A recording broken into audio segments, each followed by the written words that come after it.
if you'd have acted when you had the chance, Aegon's line would be extinguished. We're going to do a review and a critical breakdown of episode 1 of season 2 of House of the Dragon. I'm really looking forward to doing this. It was fun. It was fun.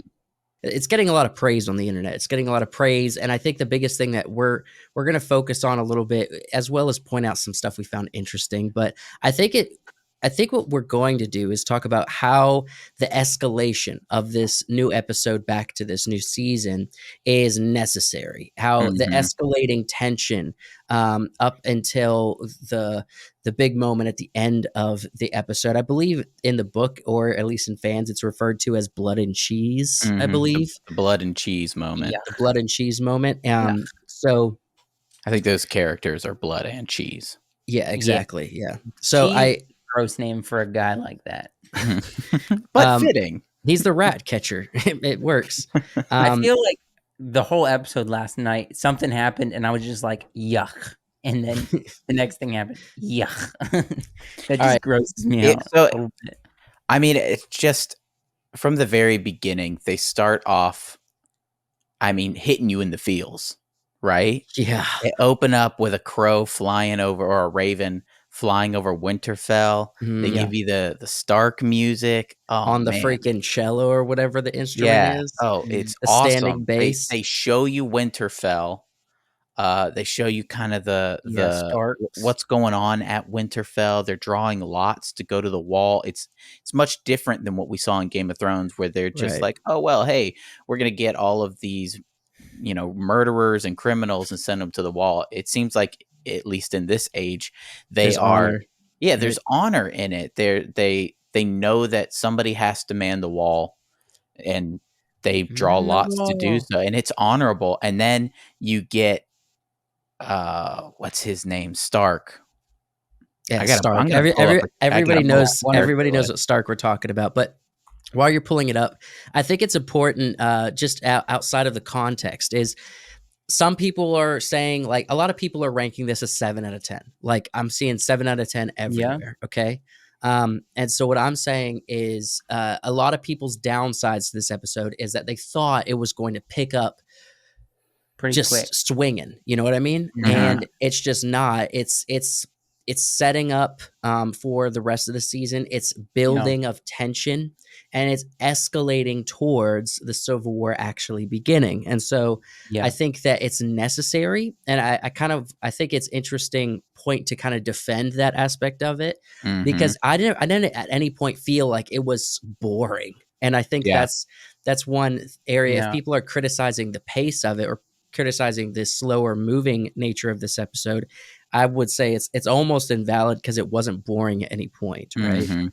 No, it was not boring at all. Me and Wyatt talked a little bit about things that were better in this season than the first one, and Game of Thrones specifically, because I think that's what they're basing off of.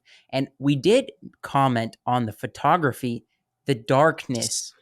It was a lot more bright. Now, granted, we haven't had any full outdoor night scenes yet. We had a little bit of night scenes, though. We did, but it wasn't something where I was watching it and I was like, "Oh man, this is just too I was dark." noticing that it wasn't dark. I remember that Game of Thrones was super dark. I will complain a little bit, though. Stark is that guy's name. The accents and the way they talked, it was very hard to hear. We had captions. It was low. I felt like the audio was kind of low. I couldn't understand what they were saying unless I was reading captions. We had our volume up pretty loud too. I didn't really notice the brightness yet. It had a similar vibe. I did notice the composition of the cinematography. So the composition was so much more interesting. So 2 areas in particular. So the first season it all looks good, but as we've talked about many times, there's stylistic, and then there's just standard, right? And standard is just good cinematography. You have all the rules correct. You're not breaking 180. You're putting them on the thirds. The composition's correct, right? The lighting and everything working is correct. But there was quite a bit of cinematography that felt a lot more stylistic. For example, so there's a shot where Daemon, I believe it was, he just it was the Kingsguard, right? That one of the twins, and he rebukes him, and then Daemon walks off, right? And it's the window. It's this giant window, and it has these 4, I think 3 or 4 slats, or maybe 5, I don't remember. And you can see in the night sky this dragon through the window. It's just this long shot. It has so many layers, so interesting as far as the composition. And then the other area is during the scene where they're going to, assassinate the firstborn, I guess, or at least somebody.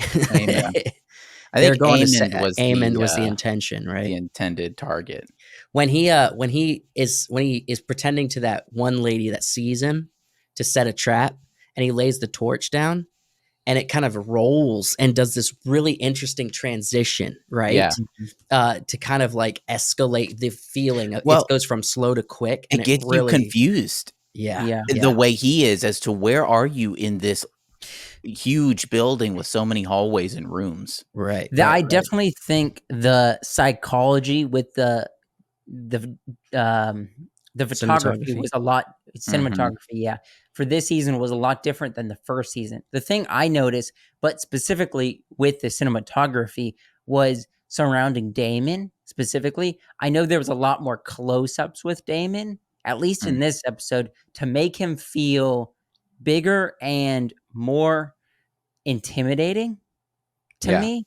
I know when he was kind of up in somebody's face, and it felt like Daemon was big, and the first season didn't feel like that for me. You guys want to maybe hit some of the big plot points? Sure. Sort of starting, I guess, from the beginning ish, where we pick up with Rhaenyra mourning the loss of her son. Mm-hmm. She's going around Storm's End looking for proof, I think is the big thing. Looking for proof of her son's death. Yeah. And then I think we get a really important scene with Daemon and Rhaenys, where they have a sort of back and forth, and Daemon's pushing. He's Squabble. Like, the mother is mourning, but we need the queen. Yeah. Because we're at this is the beginning of a war. Yes. And that seemed to be Daemon's thoughts throughout this episode. We got to prepare for the war. This tragic thing has happened. We have to prepare for the war. Yeah. Yeah. And I think it's going to be interesting. I guess you sort of need to take an episode. You don't have to take a full episode, but I feel like it worked to take a full episode to get Rhaenyra, her character moving. Mm-hmm. And the whole episode is just in mourning for her son, and then a desire for revenge against Aemon specifically. And that's like one thing she says. I think that's her only line. And I think that's her only line. Exactly. She cries a bit, but yeah, very interesting. Also, I wanted to say in that moment, in that morning, when her older son comes and he's like trying to fulfill his duty and give a report of, my gosh, what a heartbreaking, just deep felt scene. You know what I mean? Where they both break down at the loss. And so it's such a well crafted scene. It was beautiful and horrible at the same time, right? Yeah.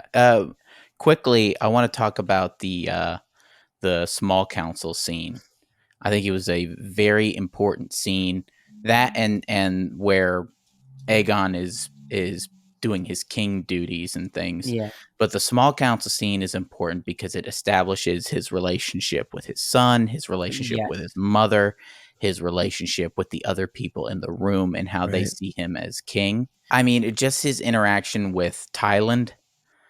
You can almost see that a hint of a small hint of sort of what we saw with Joffrey. Joffrey was perfectly happy to humiliate people. Yep. And he almost has him play pony for his son, but it didn't seem like it felt more like I'm annoyed at Tyland and I'm okay with humiliating him because he's a goofus and a buffoon. Right. And also he likes to play authority. But gosh, they characterized Aegon really well, man. in this first episode. There's literally a glimmer of him actually, like, I think during a time of peace in Westeros, he actually could potentially be a good king, at least at first, given a little bit of time. And it plays well to his father, Viserys the Peaceful, is what they said. Yeah, and so it's interesting that he kind of, in a time of peace, might actually work, but we're not about to be in peace. We're about to be in severe conflict. So there's almost too much in this episode to go over. It's lots of planning, strategizing. They make a big point of showing multiple times that there is a blockade at the inlet into King's Landing. Yep. That the king wants to go down there and just firebomb them with dragons, and then also Daemon wants to kill Vhagar and Aemond. He believes that if he and Rhaenys teamed up, they could do it. So it seems like there's battle strategies, but then there's also the inevitable. We have dragons. Yeah. When and where do we unleash them? Yeah. Right. So I think with a full season of a lot of events taking place, and we kind of got a sample of almost every character in this episode, right? Not a ton, but a sampling. I think Alicent probably had the most screen time, perhaps. Yeah. But we got a sampling of everybody, and it's setting up because the season 1 ended with such a punch. I feel like everyone's expected to just roll into this very quickly, but I think this is necessary escalation for not only the blood and cheese moment, right? But also the start of this thing, the start of this war of actually blood, right? Yeah, and that, what happens at the end is going to push Aegon over the top. It's turn him into a reasonable, foppish kind of buffoon king character into a probably a very ruthless character, especially with what they established. He loves his son. Yeah, and great character development. I guess we ought to go ahead and talk about the end scene. Yep. Before we get into it, I know, like, I've seen the comments. Apparently, in the book, this was much, much more violent. Yeah. And horrifying. And people are actually disappointed. No. People are disappointed with the fact that it's not as horrific. I don't think they necessarily had to show whatever was in the book. I haven't read the book. Kind of staying away from it for the purposes of, just enjoying the show. Yeah. But, as we know, Daemon hires one of his former gold cloaks, sneak into the palace along with the rat catcher Cheese, and assassinate Aemond. And what he says to him that we don't hear is a son for a son. Yeah. And so based on that, which kind of had me confused for a second, I guess they just were just like, all right, well, we can't find Aemond. They were really close. They got to his room. So they decide to go for the heir. Right. Because if they waited around too long, it would have been caught for sure. You think people are going to be more upset that they cut off the kid's head, or that Cheese kicked that dog?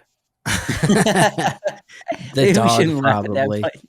Yeah, the dog. Look, the dog, definitely. Now, well, we knew what kind of person he was when he kicked the dog. That's a great way to characterize somebody. If you're cruel to a dog, you instantly make the audience like hate him, hope he dies. Right.